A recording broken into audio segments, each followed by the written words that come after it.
Good morning, everybody, and welcome to Curious About Innovation. We are live here at Glasgow Science Centre, and thank you so much for everybody at home and at school who are joining us today. Now, I'm Sheena, I'm your presenter today, but I actually have some lovely experts who have joined us today. Now, can we say good morning to George, to Marcus, and to Logan, and they are joining us from Rolls Royce. Now, I was very, very lucky. I was privileged and I was invited to go along to the manufacturing plant in Chinnen, which is the manufacturing plant of Rolls Royce. And I was very lucky to get backstage access to lots of fantastic manufacturing information. I think you're going to enjoy our very first video. So we've got lots today to watch. We've got 45 minutes of jam-packed digital science session for you. And the first thing we're going to look at is the evolution of the jet engine.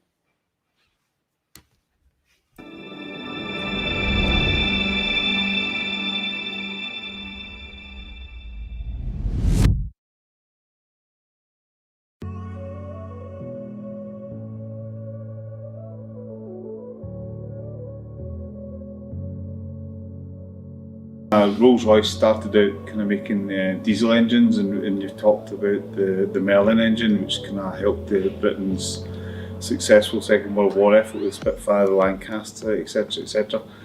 When in 1938 war clouds were gathering over the continent of Europe, the Rolls Royce factory in Derby assumed a new importance. Home of the company since its inception in 1906, it was from here that one of the United Nations' greatest contributions to victory was brought to fruition, by a picked group of designers, engineers and executives under the able leadership of Sir Arthur Sitgreaves and Mr. E.W. Hydes. Inspired by the tradition handed down by the late Sir Henry Royce that only perfection was good enough, management and workers set about the task of further developing an aero engine which would enable the air forces of democracy to sweep the enemy from the skies and bomb his industries into submission. This engine was the Merlin.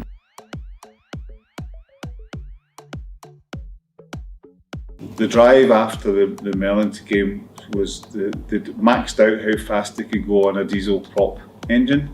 So that's where the jet engine came into kind of place, which was developed independently of each other by Frank Whittle in the late 1920s and a German chap called Hans van Hohen. Both of them worked independently and came up almost with the same concept. So the Hans van Hohen, he kind of put jet engines into German Henkels just about the Second World War, and Frank Whittle kind of started with the Welland engine and created the Gloucester Meteor. So, and then kind of after the war, they looked at how they could adapt it to civil airspace. So they kind of, in the 1950s, they developed the Dart. The Dart went on the Viscount, and the Conway went on the 707, which was 1960s. That was a collaboration with the French, with Snecma, which were the French aviation industry. The Olympus powered Concorde, but also powered the Vulcain bomber as well. So it was used not only in civil aircraft, but it was also used on defence as well. So you had things like the Olympus 593, which was one of the kind of marks of it. Unfortunately, Concorde retired after the Paris kind of accident. And Concorde was very much a kind of niche. It's actually quite a small plane. You'd be really surprised if you ever go and visit a Concorde, how small it is. You know, there's only 100 seats on it. So it's not the huge plane that a lot of people would think. And it was very much an elite market and a prestige market, but probably not a market for mass flying of people, you know. So. The Olympus, yes, it was a fighter jet engine that was adapted in conjunction working with our French partners.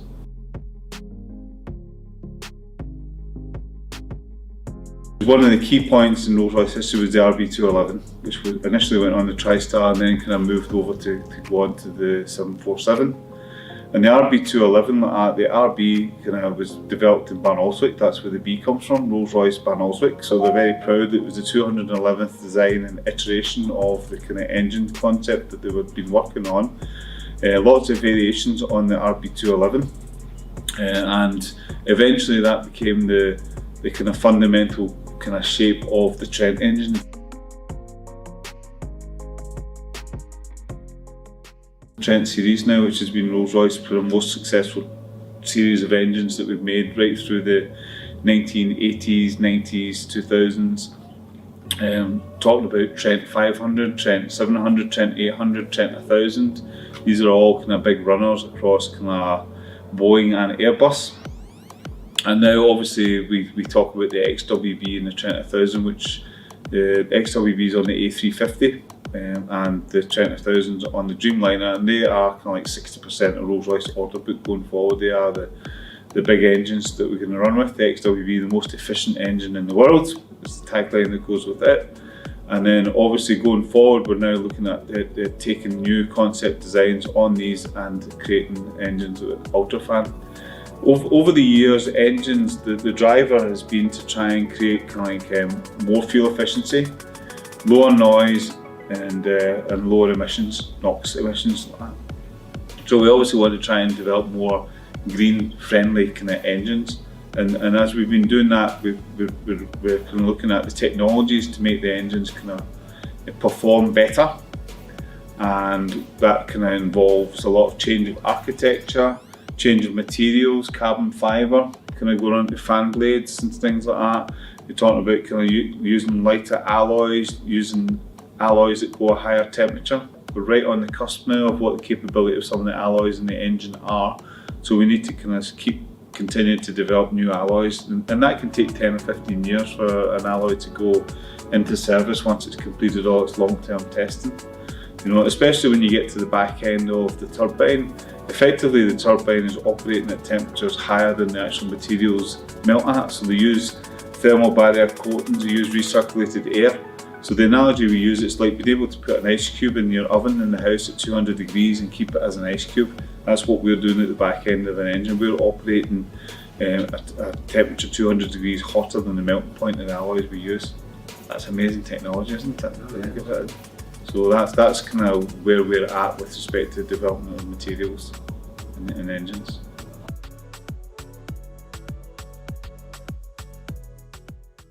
Ultrafan is a change of architecture, complete kind of, it's a much wider fan, so we'll be using more bypass air that to power the engine, and the advantage of the bypass air is you don't heat it, and it also can act as a kind of sound muffler, so it kind of helps to kind of keep the noise down as well. And that higher bypass kind of gives you a higher thrust for the amount of energy that you're going to do in the burn. But we still, even regardless of that, we still have got all the engines that are existing to maintain and supply spares to. So it's not that you kind of move to ultrafan and forget about everything else. You continue to have a bigger portfolio of engines to supply spares and maintain. I think at any point there's 25,000 Rolls Royce engines on the go. The Rolls Royce organisation may well be proud of its contribution to victory. Workers, designers, engineers, management, all fulfilled a vital role in Britain's days of need. Now they can once more turn their hands and their brains to the fulfilment of the needs of a world at peace. And this, indeed, they have done. For in October 1945, 2 months after the end of hostilities, it was a Rolls-Royce jet turbine that streaked across Britain's lowering skies to claim the world speed record of 606 miles an hour. What promises to civil aviation did this imply? What even newer principles of engine design and propulsion are now occupying the minds of the Rolls-Royce organization? For the world of science has much in store, and in the forefront of mankind's march onward will be Rolls-Royce applying to practice the newest and latest principles of scientific achievement.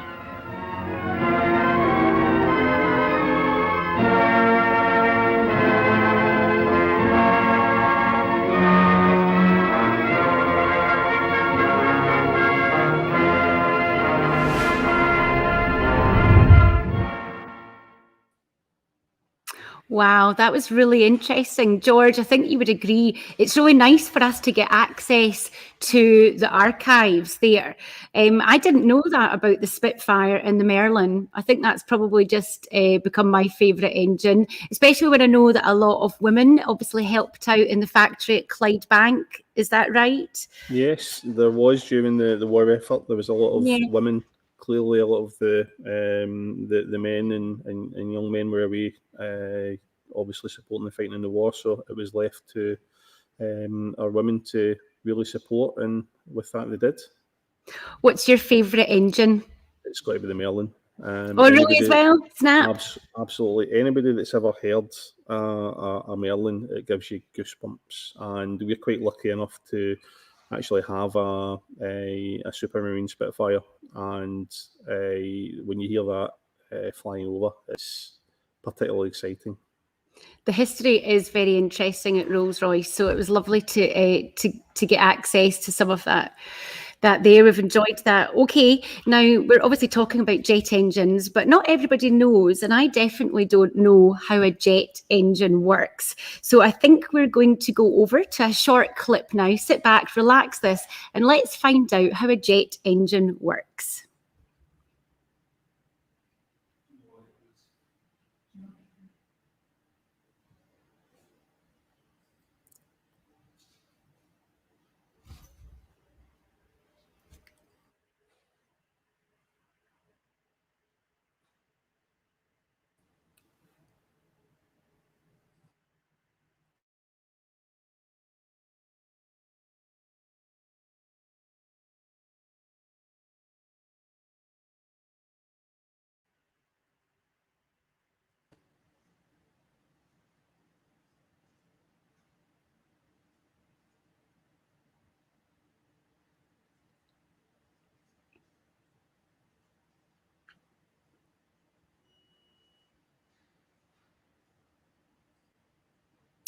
That was an interesting piece of technology. Now, I saw there, or I didn't hear there was any sound in that. So I've got something written here: suck, squeeze, bang, blow. Do you want to elaborate on that? Because I don't know if that's how your apprentices learn how a jet engine works, George. Yes, it is. Now, it looks, and to all intents and purposes, it is a fantastic piece of technology, but it's based on that very concept that the engine itself, you heard Russell in the video talking about the fan, and that's the large front end cold section of the engine. That is really in place to suck air into the engine in massive quantities. And then what we talk about doing is squeezing that or compressing that, and we'll go on to show you some of the activities that we do in Shannon, where we actually manufacture parts for the compressor. But really what that's doing is that's compressing the air down as it goes through, shall we say, reducing diameters of the compressor. It gets tighter and tighter, more pressure. And then what we do is we add some fuel to it, and we cause an explosion. So we set fire to it in the combustors. And that in turn creates a reaction as it essentially fires out the back end of the engine through the turbine and blows. So suck, squeeze, bang, blow is probably the best description that you could have for how a gas turbine actually operates. And if you think about that, it's quite a simple concept, but highly technical when you see it in real life. I'll pretend that I'm completely understanding how it works. But yeah, no, that's fantastic. Thank you. Keen engineers will probably be able to find out a lot more as well about that if they were to go onto the Rolls Royce website, probably. Now, as you mentioned before, at Inchinnan, you've got your manufacturing plant, and that's what obviously we all visited. The team at the Science Centre got access. So we want to look now at the manufacturing process that happens out there. So we're going to watch something and we're going to see what you guys actually do. Now, I think you're going to be able to talk us through this. I will, yes. Yeah, good. Because we had an amazing time. Beautiful big building, massive, very Anybody that's been to Glasgow Airport, if you look out of your aircraft engine window, you'll see the plant. So we actually forge parts, which is creating parts from raw metal, heat them up, as you can see there, and we carry out a forging process. Now, some of these alloys and metals are heated up to, as you can see, they're red hot, so you're probably talking about 1150 degrees. Wow. They go through various forging processes where we essentially squash the parts into a form, and then we chemically, shall we say, process them as well. Yeah. You can see there we're extruding and heading parts there, so we're actually taking it from a round piece of bar and getting it to a shape that's going to look like an aerofoil, either a vein or a blade. You can see there huge amounts of forces from a forge there. And I'll draw your attention to a robot that's actually running that, and that's noticed that, yeah. Yeah, that's to make us more efficient. If you imagine, we have the capability to manufacture 1.6 million aerofoils a year in Shannon. Wow. We, where possible, try to use automation, robotics, as well as using our people. You can see there that particular part there was getting chemically size reduced. So we actually apply and dip the part into hydrofluoric acid. So very dangerous chemicals, but the way we use them is to obviously reduce the overall dimensions of the part. And we know that if we dip that component in hydrofluoric acid at a known strength for a given amount of time, it will reduce dimensionally by a known figure. So again, there you can see once it's come out of the forge, it's then put onto some of our manufacturing machines where we carry out grinding, we carry out milling, we carry out drilling, turning, and some of the things that a lot of the people watching this will have the opportunity to do in technical classes at school. Okay. We just do it in a slightly bigger scale. Yeah. We use a lot of computer-controlled machines, or CNC machines. So essentially, we have a computer program running the CNC asset itself. A lot of the design is in the tooling, so how we actually hold the metal, because we have to be able to repeat that. That's Gavin, who's one of our lab guys. Gavin's looking at the chemical makeup of these components. If you think, Russell alluded to it in the video, that a lot of the components that are manufactured are operating in temperatures greater than their melting point. So we have to control various parameters around the metallurgy of the part. So we can't induce excessive heat, etc., into the component as we manufacture it, and we have to always confirm. And a lot of the pictures that you're seeing here are to do with quality and inspection. And Okay. if you were to ask anybody about Rolls Royce, what does Rolls Royce mean?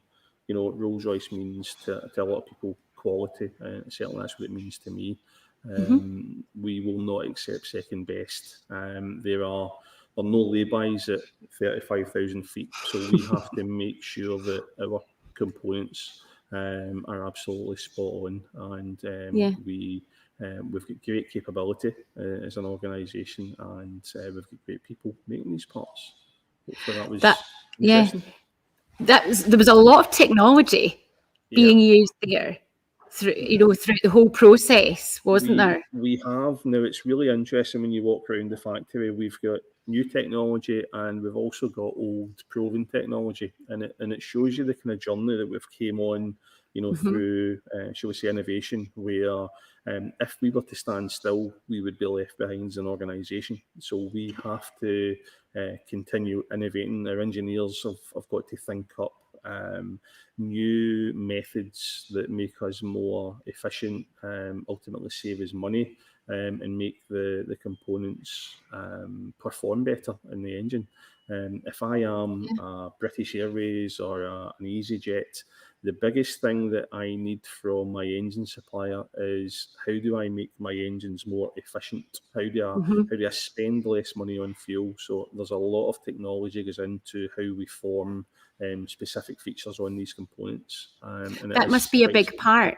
Sorry, George, that must be a really big part of the aviation industry in the future, about being better for the environment and using less fuel. Of course, if we think of everybody's challenge is how do we get to carbon neutral, in the near future. It's not even the mid-term future, the near future. And aerospace are no different. We are trying to push the boundaries.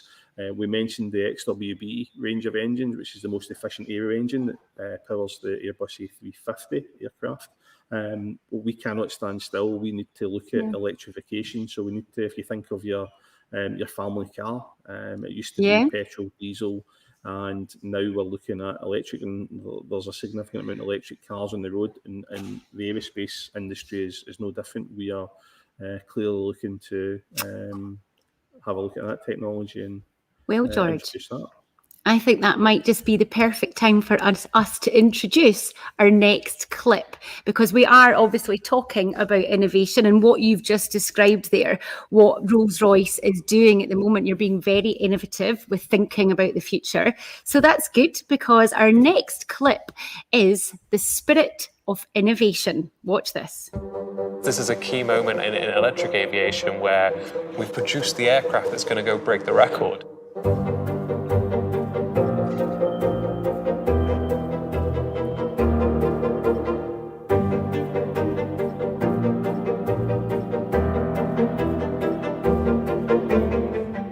So the current airspeed record is 210 miles an hour. We intend with our aircraft to go 300 plus miles an hour. If we can break the world record, electric aviation is here to stay. I mean, this is history in the making. High-powered electric propulsion is going to bring such a lot to aerospace. This is about how do we start to champion electrification in aerospace? So how do we get to show people what is possible? When we go to undertake the speed record, there are some rules that are set about how you do that. And those rules require you to do a certain course for a certain amount of time. So planes have gone 300 miles an hour before, but this is the first time we're doing it in an electric plane, and that offers some real challenges. We're really proud to be rolling out the aircraft now as a clear demonstration of our commitment to cleaner, more sustainable aviation. It's stunning, and it's going to be wickedly fast.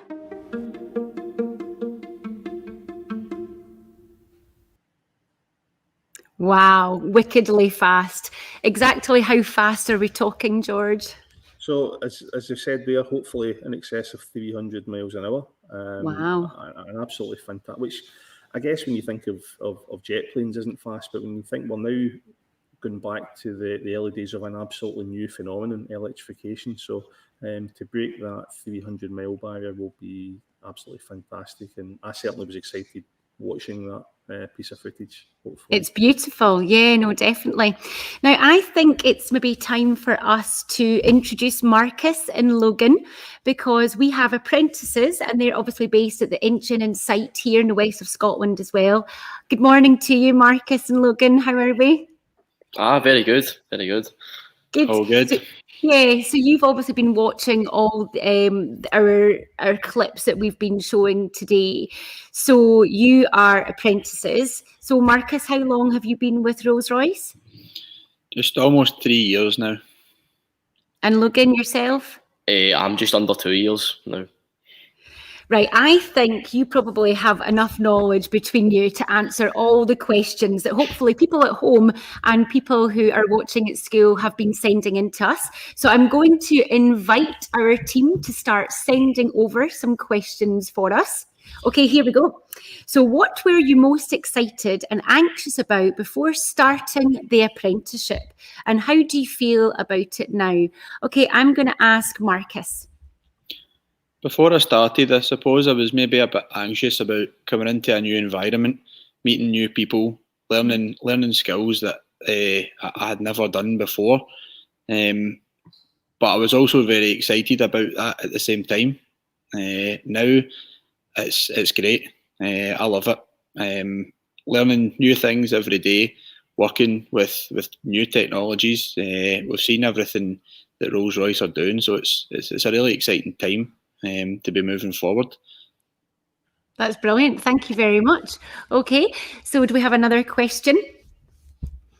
So what's been the most interesting or valuable skill you've picked up so far working for Rolls Royce? Right, I'm going to ask that to you, Logan. Now, I do know that you've been with the company for a couple of years, but you've not been in the factory that long. So tell me, in that short time, what skills have you picked up? So at the start of the apprenticeship, we go to college for a year, basically just to kind of get our kind of manual hand skills and stuff like that. So when we're going into the factory, we're at a proper kind of level to basically be able to do the skills and the tasks we need to do. So I think one of the things I've learned is teamwork more than anything, to be honest. Like if there's processes that if one doesn't work, nothing works, the part's scrapped, and then you're back to the very beginning. So I feel like it's kind of just a general team effort. So from the forge to the machine hall to the inspection, like everything, like it's a big system that needs to work basically. So if one doesn't work, then nothing works. So I think that's one of the most valuable and kind of quality as well, to be honest. Like especially as George said, it's not as if there's laybys up in the sky. Like you're creating products that need to be up to the top standard. When I was at the site and I was in the manufacturing plant, there was two sides of it. Is that right, George? There was a hot side and a cold side. Yes, we've I thought that was interesting. Yeah, so the plant itself is divided into different factories essentially. So we have a forging factory, which you've seen some of the robotics and some of the red hot materials, etc. That's divided into hot and cold. So the hot side is actually heating parts up and squashing them into a shape. The cold side of that is carrying out some fitting and polishing and processing to make the aerofoil essentially the correct shape and standard. After that, we then send it through into a machine hall. Yeah. And the machine hall is where we carry out the kind of really kind of accurate cutting, and we follow that through, and we make the locations and features that the part will essentially need to fit into the module and fit into the engine. Lots of volume going through, so it's not just one-offs. I mentioned 1.6 million aerofoils we've got. That's a lot. To do. So it's a lot of parts, it's a lot of metal, it's a lot of people, a lot of processes, and it's very exciting. So yeah. And Logan, what you were saying obviously about the processes and getting those skills, when you're, what's your favourite side, hot or cold side? And if you work in the hot side, are they actually letting you at the forge? Because that's such a traditional, tried and tested method. It seems so traditional, doesn't it, when you're still using, like you're now introducing robots as well. So are you allowed to get it stuck into the forge? Yeah, I am. Obviously, I need to be kind of trained up on it and stuff like that, but I couldn't tell you what side I like, to be honest. I'm in the hot end now, so I don't want to. I don't want to make any enemies for going back in there. But I see no matter what, anywhere in there's really, really good. All the guys are really good. They kind of tell you how to do it. There's a real big difference between the hot and the cold end. Yeah. Obviously, the cold end's got a lot more kind of, not technical, but it's got a lot more kind of programs and stuff, and it's a lot more kind of computerized. While when you go into the hot end, it's you've got a pair of tongs and you've got a button to press. But and it is very hot. It's very hot. It's very hot. It's especially on a warm day. But yeah, I think because I'm saying that it's a pair of tongs and a button, it's really, really easy. It's really not. Like the guys will make it look easy until you try and do it. And it's a real skill to try and do it properly. Very skilled. We noticed that when we were there. Okay, so do we have any more questions? Let's keep these questions coming. So what's been one of the more challenging aspects to the apprenticeship that you've managed to overcome and succeed in? Marcus, I'll ask you that. So you face challenges every day in an engineering environment. A lot of it's problem solving. So in terms of problem solving, it's nothing specific. That's where you really need to hone in your skills of analysis and then the problem solving. So that's an aspect that I really enjoy of it. But there's challenges every day in an engineering environment. As I say, the problem solving skills are crucial there. Yeah. No, I can imagine. And George, when you're choosing, I take it you're part of the process of hiring apprentices and bringing them into the business. What is it you look for people, in applicants? First and foremost, it has to be attitude. We have a huge amount of interest in our apprentice schemes, huge amount, and which is great. And we go through a selection process where a lot of the young people come on to site, and we go through various, shall we say, tests and interviews, and some of that's academics, so some of that's talking about what you know about the product, so suck, squeeze, bang, blow. But some of it's about why it interests you. Why would you want to work in engineering? And some of the things that we're looking for, it doesn't really matter what your background is. If you've got an interest in it's something that you're quite passionate about, that generally comes across when we speak to you, and that in itself can really convince myself and my colleagues that you would fit in fantastically well. Because there's a lot of things that we can teach. We don't expect everybody to know everything. As Marcus and Logan have just said there, you really start learning once you come in. So we try to balance it between academic college work and obviously the hands-on approach when you're in the factory. And the beauty of it is you don't just have to, you don't stay in the one area, you go around. So as Logan said, you might be in the forge for a couple of months, then you went to machining, you went to manufacturing engineering, and so on and so on. So you're really building up your knowledge and experience whilst working. So yeah, definitely attitude has to be positive, and that'll shine through. So it sounds like apprenticeships are really important to your business at Rolls Royce. They are. I was an apprentice nearly 30 years ago. Did you? You started off that way too? Yeah, nearly 30 years ago. So I probably wasn't the most academic person at school. However, I had an interest in metalwork at school, woodwork even at school, but I just had a bit of a technical interest, and probably family and friends in that industry, which probably drove me down to apply for various engineering companies. And I was lucky enough back in 1992 to start back at the Hillington plant. And since then, obviously, I've just progressed through, still working for Rolls Royce. It's the only company I've ever worked for, but the beauty of it is I've come all the way through apprenticeship, I've done university and so on. So the opportunities that engineering, STEM, not just with Rolls Royce, but in this industry is amazing. It's endless. Yeah, that's fabulous. Okay, we must have some more questions coming in. Let's have a look. So, has the apprenticeship got you interested in something specific that took you by surprise or you weren't expecting? Okay, well, maybe that for Logan. Anything that surprises you about how much you're enjoying it? A couple things, to be honest. I mean, it's always like kind of how things work, basically, that I kind of like about. So, especially going into the plant, as George said, doing your interview, basically learning about the jet engine before you go, it's quite important. But when you go in, like you're working in real life parts that are going in engines. It's quite amazing. Like it's quite surreal at some points, but then especially when you're working on stuff like the Pegasus engine, which is in titanium machining, which I was in my last placement, which is kind of Harrier jump jet. You're like, this thing, wow, it's not folklore, but like it's dead cool. Like you kind of one of these things you grow up and you look at and you're like, wow, and now you're working on it. So it's quite amazing that way. Kind of looking back onto the kind of stuff you're working on and just kind of the pride you have for it. Do your friends think you're super cool then, Logan, when you tell them stuff like that? Well, I think they already did, to be honest. But are you really? No, but yeah, they're all interested. I mean, I know a couple of my pals that have tried. I was the only one that was successful. I left in 5th year from school, so at that point to get into. So a couple of my pals have now got into apprenticeships, and they've came and asked me basically a couple of things. So it's really good for that.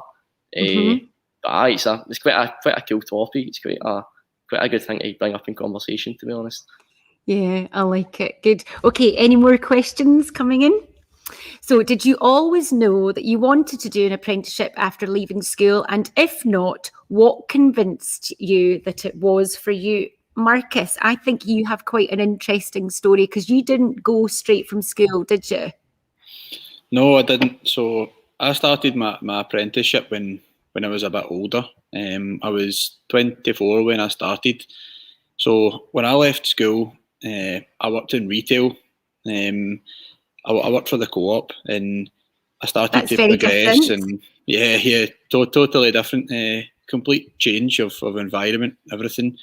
So no, I didn't know that I always wanted to do an apprenticeship, but I always knew I had an interest in how things work. How can I fix things? How can I take things apart and make them better? I did a lot of kind of work on my own bikes and in my own car, Okay. and it got me thinking. Combined with my interest in aerospace and planes, always liked watching them, learning about different planes.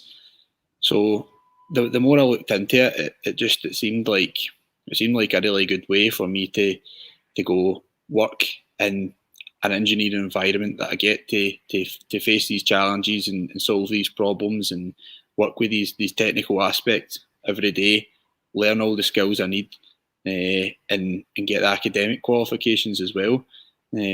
So no, I didn't initially know that's what I wanted to do, but after a few years and a lot of consideration and looking into it, then the Rolls Royce apprenticeship was definitely a really good option for me. And have you completed your apprenticeship now? No, not yet. So I'll be beginning my final year of my apprenticeship. So be finishing probably at some point next year. Okay. And what about you, Logan? You're only a couple years in, is that correct as well? Yeah, I'm only 19, so I got the job when I was 16, Right. and started when I was 17. So I basically came straight from school. I think it's kind of a good thing, obviously, because the apprenticeship's quite diverse. So you've got folk like Marcus and stuff like that who have came in after, and there's folk like me who have came in straight from school. So just shows you like you can, if you want to, just come in. I didn't come in with any hires. I just came in with Nat 5s. It just shows you if you've got the right attitude and you've got the right working, you can get it. You don't need any fancy grades. And that's what George said. It's the right attitude, isn't it? Yeah. So that's great.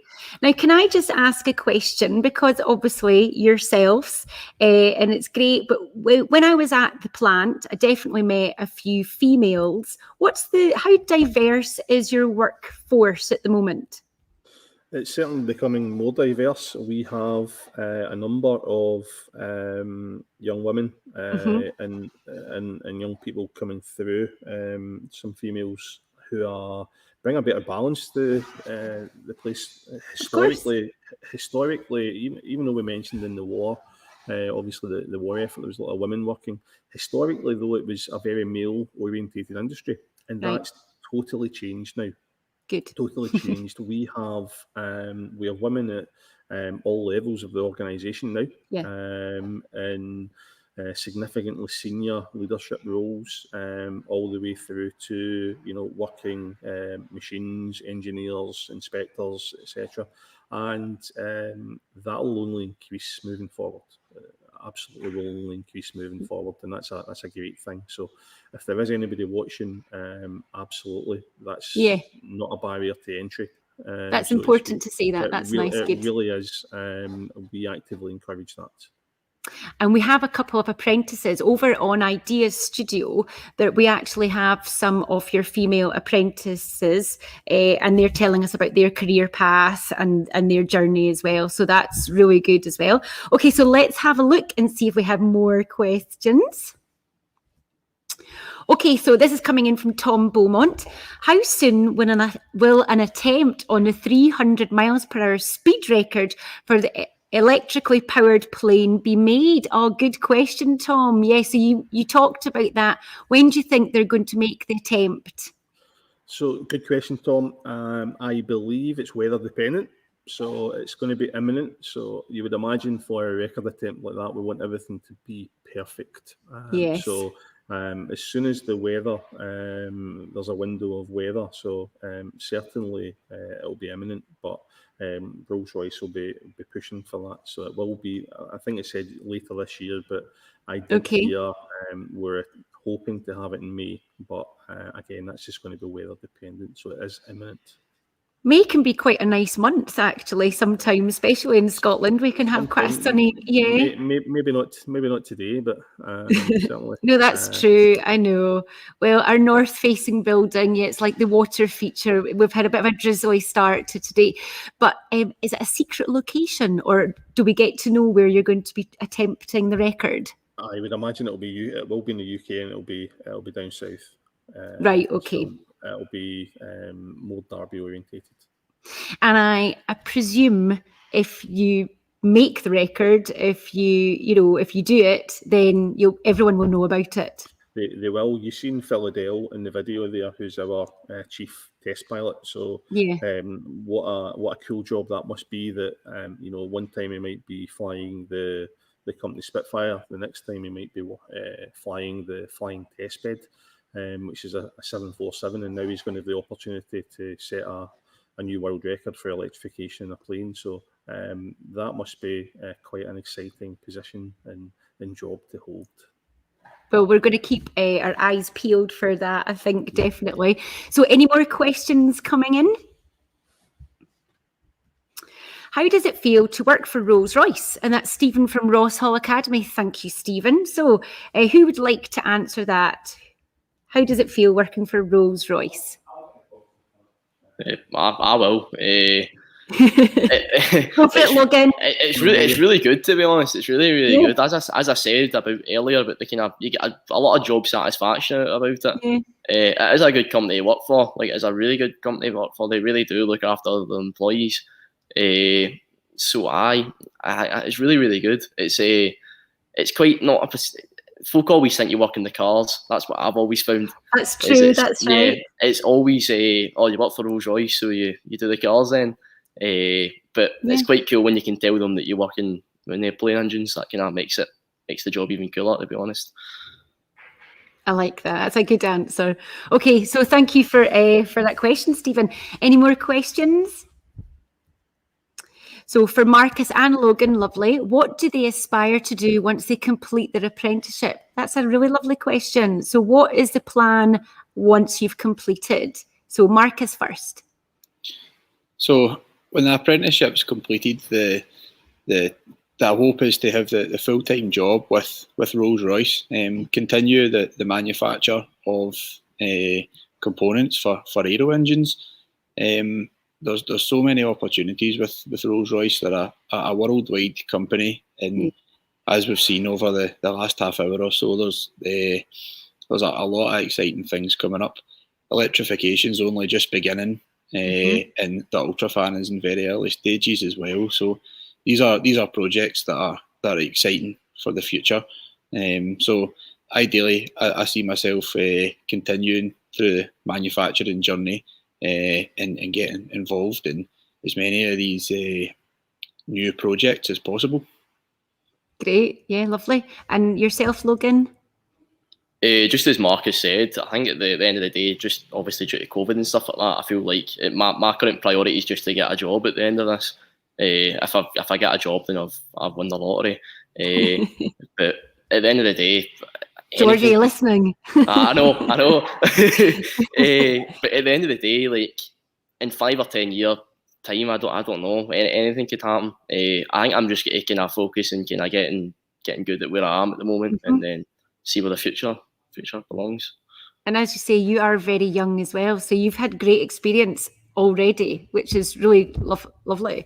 Okay, more questions. Oh, have we said goodbye? Oh, sorry. So I think I'm being told that it's really time for us to go. So yeah, that was easy talking to you guys. I could be here all day, but thank you very much to everybody at home or at school who have been tuning in this morning, and to all of the Curious About Innovation live sessions.